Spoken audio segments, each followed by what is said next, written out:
Hello, welcome back my YouTube channel. Ale nganya pe ya kane kaching hikai nga wanra shapi kaching hikai banang kren pareng pe ya kane ka video kan yarab yapi lada pia sneu chung mentoy na kane ka video wanam glad ban share lem shaki perlok lane haying hasem jangpi wanam glad ro ban like share and subscribe. Ale nganya pe ya kane kaching hikai. We are the slave in our own land. Kasi ngi la long kim rao hala ka jong kari. Why I said like that? Kasi balay nga ong kumta. Because I have seen. Kasi namar nga layo I. But one things we will fight over right.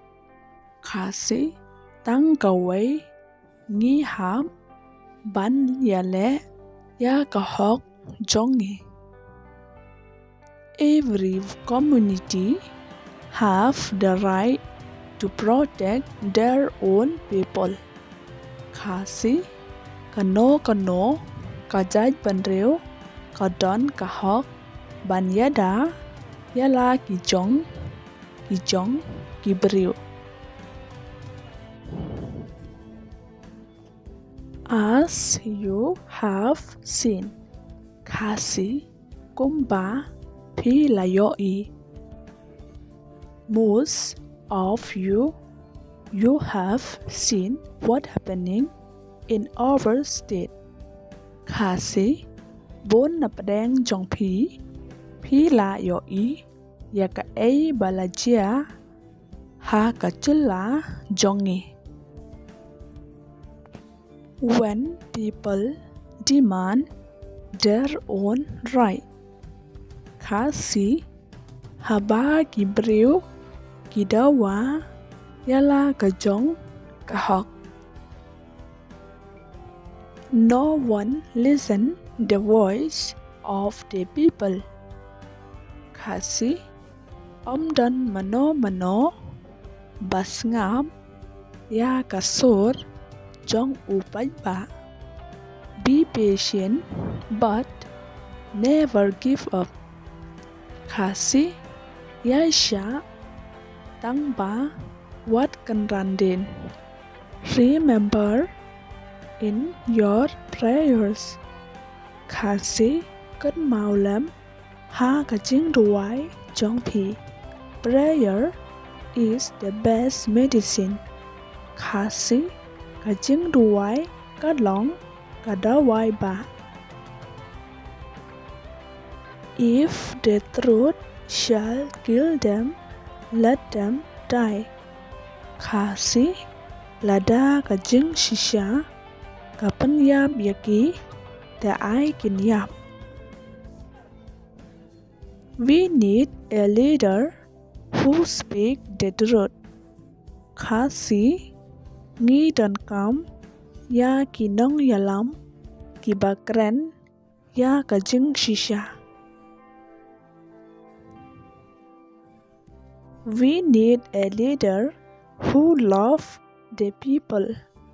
Kasi ngi don kam ya kinong yalam kiba I yaki pajba. A leader is one who know the way, goes the way and shows the way. Kasi kinong yalam kidey kito kibatip ya kalenti kibayay ya kata kalenti but kiba pan I yaka lenti. Alone I can do it. Kasi marway ngamla le. What we need is unity. Kasi ka ei ka ba ton kam ka long ka jing ya tali. I call for unity. Kasi nga khot ya kaching ya tali. Unity is the power, strength. Kasi kaching ya tali kalong kabor. Let support our people. Kasi tongin kershan ya kibriu jongi. Like we support others. Kasi kumbangi kershan ya kiway. Your support will inspire them. Kasi kajing kershan jongpi kan ai mensin yaki. Education is very important. Kasi kajing nang jing start kalong kaba don kam. Winner are those who never give up. Kasi kiba job day kito kibum ju kan randin. Thank you for your love and support. Kasi kublai shibon ya kajing e but jing kershan jongpi.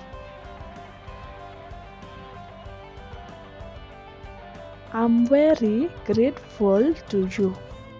Kasi nga das ngungu palat yapi.